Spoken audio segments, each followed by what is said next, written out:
एक समय की बात है, एक राजा ने अपने मंत्री से कहा कि मंत्री जी, आपको क्या लगता है, क्या मैं इस नगर का सबसे बुद्धिमान व्यक्ति हूं? अब मंत्री तो राजा के पास नौकरी करता था, तो उसने कहा कि राजा साहब, कैसी बात करते हैं, आप नगर के राजा हैं तो सबसे बुद्धिमान नहीं हुए? राजा ने कहा, नहीं मंत्री जी, राजपाट तो मुझे विरासत में मिला है, लेकिन बुद्धि विरासत में नहीं मिलती। सच बात बताओ मंत्री जी, क्या मैं बुद्धिमान हूं? तो मंत्री जी ने कहा, नहीं राजा साहब, आप इस नगर के सबसे बुद्धिमान व्यक्ति नहीं हैं। ये बात सुनकर राजा को थोड़ा सा गुस्सा आया, लेकिन राजा ने गुस्सा किया नहीं, क्योंकि राजा को पता था कि बुद्धिमान व्यक्ति कभी गुस्सा नहीं करता है। राजा ने अपने मंत्री से कहा कि मंत्री जी, तो फिर बताओ कि बुद्धिमान आदमी कैसा होता है? तो मंत्री ने कहा कि राजा साहब, मैं बुद्धिमान तो कोई हूं नहीं। इस नगर में बहुत सारे बुद्धिमान लोग होंगे, लेकिन हमें उनको ढूंढना पड़ेगा।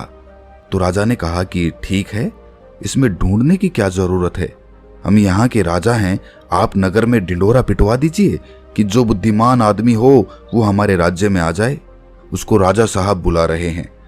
ये बात सुनने के बाद मंत्री जी कहते हैं कि राजा साहब, बुद्धिमान आदमी कभी भी अपने आप को बुद्धिमान नहीं कहता है, इसीलिए अगर हम ढिंढोरा पिटवा भी देंगे तो हमारा महल मूर्खों से भर जाएगा, क्योंकि मूर्ख आदमी ही अपने आप को बुद्धिमान कहलवाएगा और वो अपने आप को बुद्धिमान साबित करने के लिए यहाँ आकर अनाप शनाप बातें करेगा। इसीलिए हमें कोई और रास्ता ढूंढना होगा। उसके बाद मंत्री जी रात भर सोचते हैं कि ऐसा कौन सा तरीका हो सकता है जिससे कि बुद्धिमान आदमी हमारे राजा के पास आ जाए। दूसरे दिन मंत्री जी राजा के पास जाते हैं और कहते हैं कि राजा साहब, आपके लिए मेरे पास एक बहुत अच्छी तरकीब है। यदि हम ये तरीका अपनाते हैं तो बहुत ही जल्दी बुद्धिमान आदमी हमारे पास आ जाएगा और हम उसे पकड़ लेंगे। राजा ने कहा कि ठीक है, बताओ कौन सा तरीका है। मंत्री जी ने कहा कि हम पूरे नगर में एक ढिंढोरा पिटवा देते हैं कि जो कोई भी व्यक्ति हमारे राजा ने जो कभी ना सुनी हो ऐसी बात हमें आकर बताएगा तो हम उसको 1000 मोहरे देंगे। ये सुनने के बाद राजा थोड़ा हैरान सा हुआ। राजा ने कहा, मंत्री जी, आप क्या चाहते हैं कि हम कंगाल हो जाएं? ऐसी तो बहुत सारी बातें हैं जो हमने सुनी नहीं है, और कोई व्यक्ति आकर हमें ये बातें बताएगा तो हमें 1000 मोहरे देनी होंगी, और भला वो व्यक्ति बुद्धिमान कैसे हो सकता है? मंत्री जी ने कहा कि कोई बात नहीं राजा साहब, इसका भी एक तरीका है। अगर हमें कोई भी नई बात बताएगा तो हम कह देंगे कि ये बात तो हमने पहले से सुन रखी है, और यदि हम ऐसा कह देंगे तो हमें 1000 मोहरे नहीं देनी होंगी।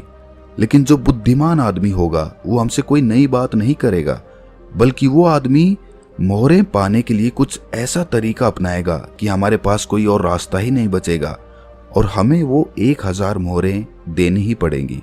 यदि कोई ऐसा आदमी हमारे सामने आएगा तो हम उसे पकड़ लेंगे, क्योंकि वही आदमी बुद्धिमान होगा। उस राजा ने पूरे राज्य में ढिंढोरा पिटवा दिया तो बहुत सारे लोग आने लगे। राजा को नई नई बातें बताते हैं। हर बात को सुनकर राजा यही कहता है कि भाई, ये बात तो मैंने सुनी हुई है। दूसरे राज्यों से भी लोग आने लगे हैं, क्योंकि 1000 मोहरों की लालच में बहुत सारे लोगों ने अलग अलग बातें बताई। कोई आदमी बहुत पुरानी बात बताता तो कोई व्यक्ति बहुत ही दूर की बात बताता, लेकिन हर बात को सुनकर राजा यही कहता कि ये बात तो मैंने पिछले साल ही सुनी है, ये बात तो मैंने अपने पिताजी से सुनी है। ऐसे करते करते बहुत लोग आए, और हर आदमी की बात सुनने के बाद राजा यही कहता कि ये बात तो मैंने सुन रखी है। थोड़े दिन बाद एक साधु राजा के दरबार में आता है और कहता है कि राजा साहब, क्या नई बात बताने पर आप यहाँ पर मोहरे बांटते हैं? राजा ने कहा, हाँ, हम कोई नई बात बताने पर उसको मोहरे देते हैं, लेकिन बात ऐसी होनी चाहिए जो हमने कभी सुनी ना हो। साधु ने कहा कि ठीक है राजा साहब, ये बात मैंने अपने दादाजी से सुनी थी।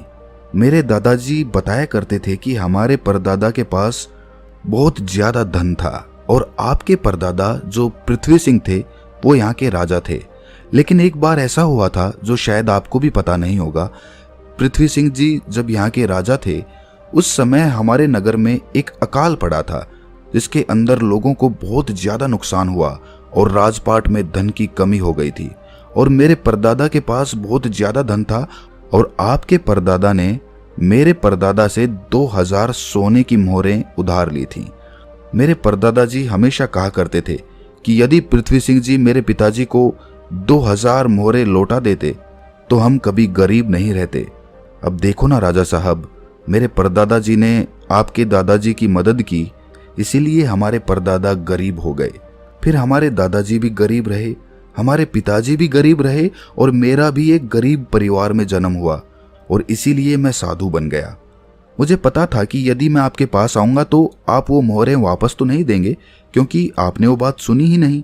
लेकिन आपने ये कहा कि कोई नई बात मुझे बताएगा तो 1000 मोहरें मिलेंगी। इसीलिए मैं आपको ये बातें बताने आ गया ताकि आपको इतनी पुरानी बात का पता चले। अब ये बात सुनने के बाद मंत्री को पता चल गया कि ये साधु इस नगर का सबसे बुद्धिमान व्यक्ति है, क्योंकि अब राजा फंस चुके थे। अब राजा अगर ये कह देते हैं कि ये बात मैंने नहीं सुनी तो शर्त के मुताबिक 1000 मोहरें उस आदमी को देनी पड़ती, क्योंकि राजा ने इसी बात का ढिंढोरा पिटवाया था कि कोई नई बात मुझे बताओ। और यदि राजा ये कह दें कि ये बात तो मैंने पहले से सुन रखी है तो फिर तो 2000 मोहरें उसे वापस लौटानी पड़ेंगी। अब राजा भी समझ चुका था और मन ही मन हंस भी रहा था कि बुद्धिमान आदमी ने किस तरह हमें फंसाया है। उसके बाद राजा उस साधु के चरणों में गिर पड़ा और कहा कि साधु बाबा, हम तो ये देखना चाहते थे कि हमारे नगर में सबसे बुद्धिमान आदमी कौन है। मेरे और मंत्री जी के बीच में एक शर्त लगी थी कि हमारे राज्य में मेरे से भी ज्यादा कोई बुद्धिमान आदमी है तो हम उस बुद्धिमान आदमी को पकड़ लेंगे। और देखो, हमने आपको पकड़ लिया। उसके बाद सारी बात साधु को भी समझ में आ गई थी। साधु ने कहा कि राजा साहब, मैं तो बस इस होड़ को खत्म करना चाहता था। मुझे जब पता चला कि आप मोहरें बांट रहे हो तो पूरे नगर में किस तरह की भागदौड़ मच गई। सब लोग अपना काम छोड़कर इस काम में लग गए। अब देखो ऐसा कितना दिन चलेगा। यदि वो अपना काम छोड़कर इस काम में लगे रहेंगे तो हमारे राज्य का क्या हाल हो जाएगा। मैं तो बस इस बात को खत्म करना चाहता था, इसीलिए मैंने ये तरकीब अपनाई। उसके बाद वो राजा कहते हैं, साधु बाबा, लेकिन एक बुद्धिमान आदमी होता कैसा है? कौन से गुण होते हैं जो उसे बुद्धिमान बनाते हैं? उसके बाद वो साधु बाबा कहते हैं कि वैसे तो बुद्धिमान आदमी को पहचानना काफी मुश्किल होता है, क्योंकि बुद्धिमान और मूर्ख व्यक्ति एक जैसे ही दिखते हैं, लेकिन दोनों में बड़ा फर्क होता है। आज मैं आपको ऐसी बातें बताता हूं जिससे आप एक बुद्धिमान आदमी का पता लगा सकते हैं, और यदि ये गुण आपके अंदर हैं तो आप एक बुद्धिमान आदमी हो, और यदि आपके अंदर नहीं है तो इन गुणों को पहचान कर आप बुद्धिमान बन सकते हो। उसके बाद वो साधु बाबा कहते हैं कि बुद्धिमान आदमी का सबसे पहला गुण होता है कि वो हर काम को समय के अनुसार करता है, फालतू समय को भी उपयोग में ले लेता है, और इसके लिए वो सबसे महत्वपूर्ण कामों को सबसे पहले करता है। बुद्धिमान लोग हमेशा समय को धन से अधिक महत्व देते हैं, क्योंकि वो लोग इस बात को अच्छे से समझते हैं कि इस दुनिया में समय ही वो चीज है जो सबसे निश्चित मात्रा में है और जिसे किसी भी तरीके से बढ़ाया नहीं जा सकता। इसीलिए वो हर काम की सूची बनाते हैं और उन्हें समय पर पूरा करने का प्रयास करते हैं। बुद्धिमान लोग आलसी नहीं होते, वो अपने काम को टालते नहीं हैं। आलस्य को वो अपना सबसे बड़ा शत्रु मानते हैं। वो खुद को इन आदतों का शिकार कभी नहीं होने देते। काम को टालने की आदत है जो इंसान को कभी आगे नहीं बढ़ने देती। दूसरा गुण जो बुद्धिमान व्यक्ति की पहचान होता है वो होता है कि उसको किसी से कोई शिकायत नहीं होती। वो समझते हैं कि इंसान गलतियों का पुतला होता है, इसीलिए माफ कर देना ही इंसान का सबसे बड़ा गुण होता है। यदि बुद्धिमान आदमी के सामने कोई आदमी गलती भी कर देता है तो वो उसको सिर्फ समझाता है, ना कि उस पर गुस्सा करता है, क्योंकि उसे पता है कि इंसान से गलतियां होती रहती हैं और बुद्धिमान आदमी अपनी गलतियों से ही सीखता है। यदि वो गलती कर भी लेता है तो उसे पता होता है कि ये गलती मैं एक ही बार करूंगा, उस गलती को दोबारा से कभी दोहराऊंगा नहीं। कहते हैं कि एक बार इंसान गलती करता है, लेकिन वही गलती कोई इंसान अगर दोबारा दोहराता है तो वो इंसान नहीं, वो मूर्ख होता है। इसीलिए बुद्धिमान आदमी यदि गलती कर भी देता है तो वो एक बार ही करेगा और उस गलती से बहुत कुछ सीख भी लेगा। तीसरा गुण बुद्धिमान आदमी के अंदर जो होता है कि वो कभी गुस्से में कोई फैसला नहीं लेता और ना ही कभी ज्यादा खुशी में कोई फैसला लेता, क्योंकि उसे पता है कि गुस्से के अंदर लिया हुआ फैसला कभी भी फायदा नहीं पहुंचाएगा, क्योंकि गुस्से में हमारा दिमाग काम करना बंद कर देता है और उसमें हमें कोई फैसला नहीं लेना चाहिए। और दूसरी बात है, खुशी में कोई फैसला नहीं लेना चाहिए, क्योंकि जब हम खुश होते हैं तो हम बहुत ज्यादा उत्तेजित होते हैं और उस वक्त जो भी हम फैसला लेते हैं वो उत्तेजना के वश होकर लेते हैं और उत्तेजना में लिया गया फैसला पछतावे का कारण बनता है। इसलिए बुद्धिमान आदमी जानता है कि ना तो गुस्से में कोई फैसला लेना चाहिए और ना ही ज्यादा खुशी में कोई फैसला लेना चाहिए। इसीलिए जब बुद्धिमान आदमी कोई फैसला लेता है तो वो बैठकर शांति से, धैर्य से सोचता है कि इसका क्या परिणाम होगा। वो दोनों परिणामों को अच्छी तरह से देखता है, सही को भी देखता है और गलत को भी देखता है। ये भी देखता है कि इसका फायदा क्या होगा और ये भी देखता है कि इसका नुकसान क्या होगा, और उसी के बाद कोई फैसला लेता है। चौथा गुण जो बुद्धिमान आदमी के अंदर होता है वो होता है कि वो अपने मन की बातें कभी किसी को नहीं बताते। बुद्धिमान लोग इस बात को जानते हैं कि आज जो हमारा मित्र है वो कभी भी हमारा शत्रु बन सकता है।